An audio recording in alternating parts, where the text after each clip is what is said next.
Yorana. Merci d'avoir accepté notre invitation ce soir. Alors, vous l'avez déclaré hier, il y aura de l'argent pour tout le monde.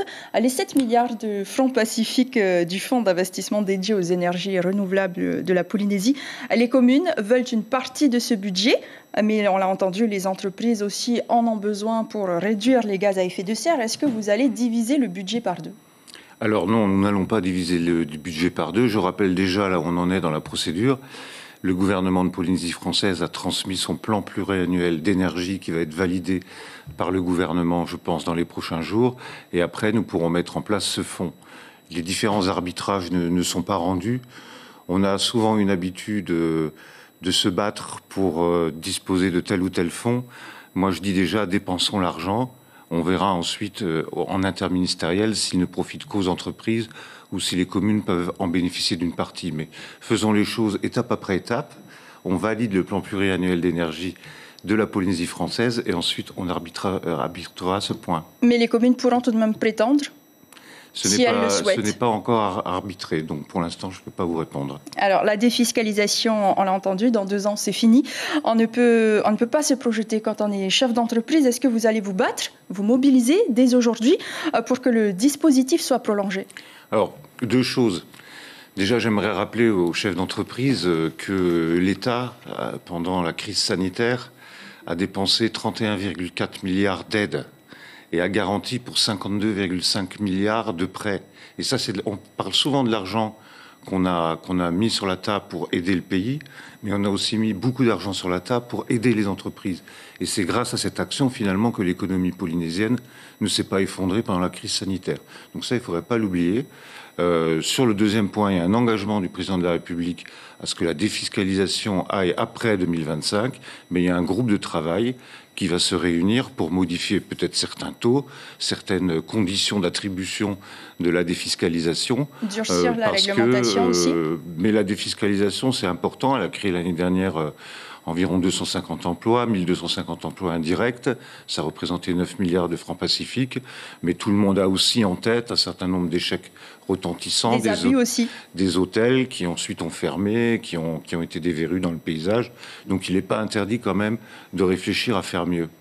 Nous allons parler de l'accompagnement maintenant économique de l'État pour la Polynésie. Vous avez déclaré hier aussi, je cite, « Le salut de la Polynésie, c'est de créer de la richesse. On ne peut pas tout attendre de tout. » Ces déclarations peuvent être prises à double sens, c'est-à-dire que d'un côté, vous allez dans le sens d'une partie des élus indépendantistes et d'un autre, on peut imaginer que la France n'a plus les moyens financiers pour accompagner la Polynésie et qu'elle demande à la Polynésie de se débrouiller toute seule. Est-ce que c'est le cas ? Non, mais c'est quand même terrible. Quand on demande aux gens de travailler, de créer de la valeur, ça ne veut pas dire pour autant que l'État va arrêter ses subventions. Enfin, il n'y a pas de corrélation entre les deux. Mais pour avoir un système de sécurité sociale, pour avoir des minima sociaux, pour aider les plus pauvres et les plus démunis, il faut bien créer de la valeur. Donc vous encouragez le pays à créer de la richesse plus que d'aller se rendre à Paris pour C'est-à-dire que nous, on continuera bien évidemment. Vous avez parlé du fonds énergie renouvelable. Donc on continue de créer des fonds et de soutenir la Polynésie, ses communes. Mais c'est pas... Si nous donnons une subvention, nous aimerions qu'à l'arrivée, ça crée de la richesse, de l'emploi, du logement. Parce que moi, c'est ça qui m'intéresse, c'est la vie quotidienne des Polynésiens, c'est pas les grands discours. Donc on comprend bien que la France qui va se désengager petit à petit, ce n'est pas ce qu'il faut comprendre, mais cela rejoint un peu les propos du président de la République tenus en août dernier. Alors est-ce qu'aux yeux de l'État, la Polynésie est une mendiante ? Non, bien évidemment, la Polynésie, c'est une chance pour la France. C'est une chance pour la France, notamment dans le défi que nous avons à relever de la transition écologique, de la transition environnementale. Nous allons d'ailleurs, nous discutons avec les Américains qui, lors de leur initiative, ont oublié, semble-t-il, un certain nombre de choses qui se faisaient en Polynésie. C'est la raison pour laquelle la France, le SWAC, enfin un certain nombre de choses tout à fait innovantes. La Polynésie pourrait être un exemple ? Oui, je pense que la Polynésie pourrait être un exemple, une vitrine dans le Pacifique. Et c'est tout l'enjeu aussi de la stratégie d'innovation 2030 que le pays est en train d'élaborer avec le soutien de l'État. Pour le nucléaire, cette fois, lors de sa venue l'an dernier, le président de la République avait reconnu que la France avait une dette envers la Polynésie. Est-ce qu'elle peut se traduire aussi dans le remboursement des frais engagés par la CPS pour la prise en charge des maladies radio-induites, comme demandent les syndicalistes? Alors déjà, pour rembourser ces frais, il faut trouver les malades. Donc, je vous rappelle que 5 ans après la loi Morin, il n'y avait que 11 personnes d'indemnisées. Depuis, on a élargi les critères, on est arrivé à 200. Et puis, le chef de l'État a encore élargi ces critères en donnant des droits aux ayants droit. Et nous avons créé au sein du Haut Commissariat une mission composée de jeunes Polynésiens très motivés, qui vont vers les gens, qui vont dans les îles Gambier et qui font pas une permanence, ils font du porte-à-porte. Ils vont vraiment chercher les gens. Quel bilan de cette mission 9 mois plus tard? En 6 mois, il y a 130 dossiers qui sont sortis. Vous voyez. En 10 ans, il y en avait 100, 200. Là, en 6 mois, il y a déjà 130 dossiers qui sont sortis. Et le président du CIVIN passera d'ici la fin de l'année et on fera un bilan, mais c'est très positif. Mais les syndicalistes demandent justement de rembourser la prise en charge sur les dossiers validés par le CIVEN. Oui. Est-ce que cela pourrait être envisageable? Tout à fait, tout à fait. Jusqu'à présent, d'ailleurs, le CIVEN le faisait, jusqu'à une décision du Conseil d'État qui l'a interdit. Donc l'État va le faire. Nous sommes dans une discussion avec la CPS pour connaître environ un montant forfaitaire par dossier. Mais évidemment, nous allons le faire sur tous les malades qui ont été reconnus par le CIVEN.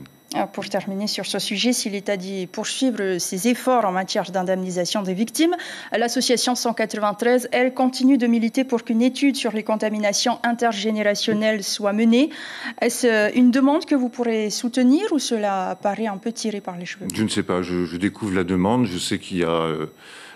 il y a un livre, vous savez, on a laissé l'accès aux archives secrètes. Il y a 80 000 documents. Les documents ont été déclassés. Voilà, et il y a un livre qui va sortir dans les prochaines semaines, qui va être présenté en Polynésie, qui va donner le résultat de ces archives secrètes. Et il y aura des choses, je pense qu'on met tout sur la table. Le président de la République a parlé de dette, j'ai relu son discours, il a aussi parlé de part d'ombre. Et je crois que maintenant, cette ombre, il est temps de l'effacer, de se retrouver dans le soleil. Et d'avancer. Merci beaucoup pour ces premières réponses, Monsieur le Haut-Commissaire. Nous allons revenir avec vous juste après, puisque le budget 2023 du ministère des Outre-mer est en hausse de 300 millions d'euros par rapport à 2022, soit près de 36 milliards de francs pacifiques. Cela représente une enveloppe totale de plus de 286 milliards de francs pacifiques de crédits budgétaires, avec notamment une hausse des crédits pour le service militaire adapté, selon le ministère. Le point avec nos confrères d'Outre-mer, la première. Un budget gonflé pour l'année 2023. Le ministère des Outre-mer va disposer d'une enveloppe de 2,9 milliards d'euros. C'est 300 millions de plus qu'en 2022. Il s'agit là de nouveaux crédits que le ministère pourra utiliser l'année prochaine, mais cela ne représente qu'une partie des dépenses totales de l'État en Outre-mer qui s'élèveront à 21,7 milliards d'euros, soit 500 millions supplémentaires. Objectif affiché par le gouvernement avec ce budget en hausse, mener une politique volontaire et ambitieuse pour les Outre-mer. Dans le détail, 3,5 millions d'euros seront consacrés au ramassage des algues sargasses en Guadeloupe, en Martinique, à Saint-Martin et Saint-Barthélemy. 10 millions d'euros viendront soutenir le syndicat mixte de l'eau et de l'assainissement en Guadeloupe. La collectivité territoriale de Guyane va bénéficier d'une enveloppe exceptionnelle de 40 millions d'euros pour venir renflouer ses caisses. Enfin, le budget du SMA, le service militaire adapté, va augmenter de 30 millions d'euros. Une enveloppe qui vient notamment soutenir la création de 2 nouvelles compagnies, l'une à Ao, en Polynésie française, et l'autre fraîchement inaugurée à Kawini, à Mayotte. L'armée qui reste le plus gros employeur en Polynésie. Monsieur le Haut-Commissaire, l'État continue ses efforts en matière de recrutement et d'emploi. Est-ce que vous allez, dans le cadre de votre partenariat avec le pays, l'encourager à créer plus d'activités économiques? Oui, bien évidemment. Enfin, j'aimerais déjà revenir sur votre reportage. Je vais me rendre à Ao dans les prochains jours pour inaugurer le GSMA. Je rappelle que les jeunes ont une formation militaire à Aroé et qu'ensuite, là, ils vont apprendre des métiers en lien avec l'écotourisme. Les premiers stagiaires sont déjà d'ailleurs sur l'île depuis le début de ce mois. Oui, ils sont une vingtaine et c'est donc notre 4e section du GSMA en Polynésie française. Et donc, comment encourager le pays à créer plus d'activités à côté de ce que fait l'État?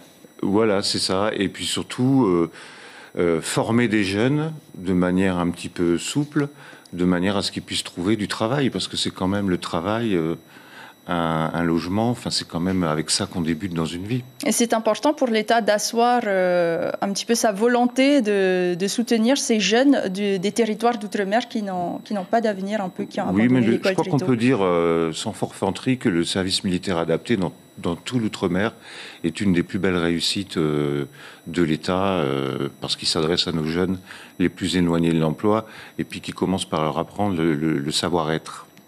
Pour terminer, en politique maintenant, vous arrivez à 7 mois des élections territoriales. C'est compliqué, on est déjà en campagne.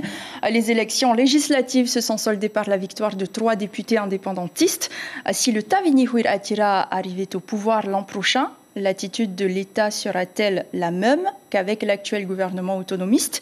Ou devrions-nous nous attendre à ce que la France ferme les robinets, pour reprendre les termes d'une ex-ministre des Outre-mer?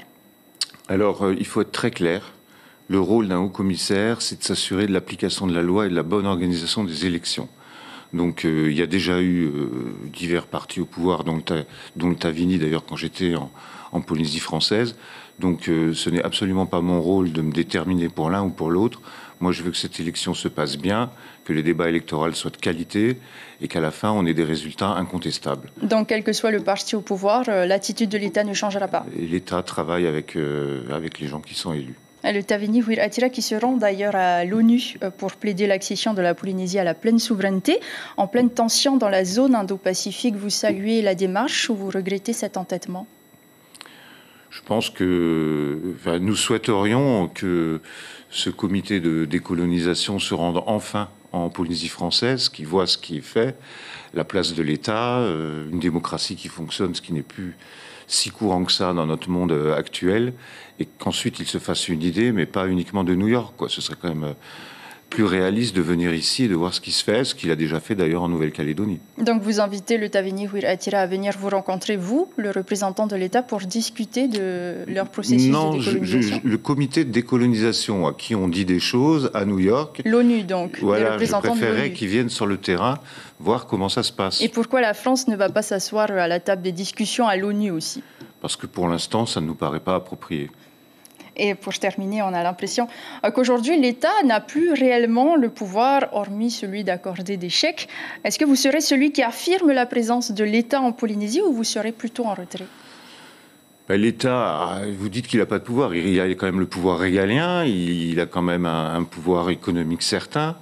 Je vous rappelle quand même que toutes les politiques publiques du pays, quelles qu'elles soient, sont financées par l'État, tout ou partie, enfin une grande partie.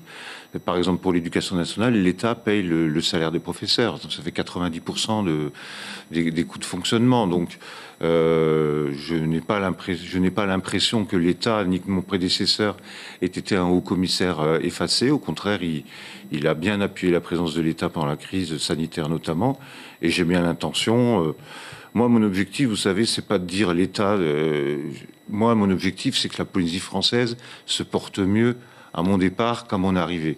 Tout le reste, je m'en fiche à la limite. Merci beaucoup, monsieur le haut-commissaire, d'avoir répondu à nos questions ce soir. L'information en continu sur Polynésie la première, Internet et réseaux sociaux.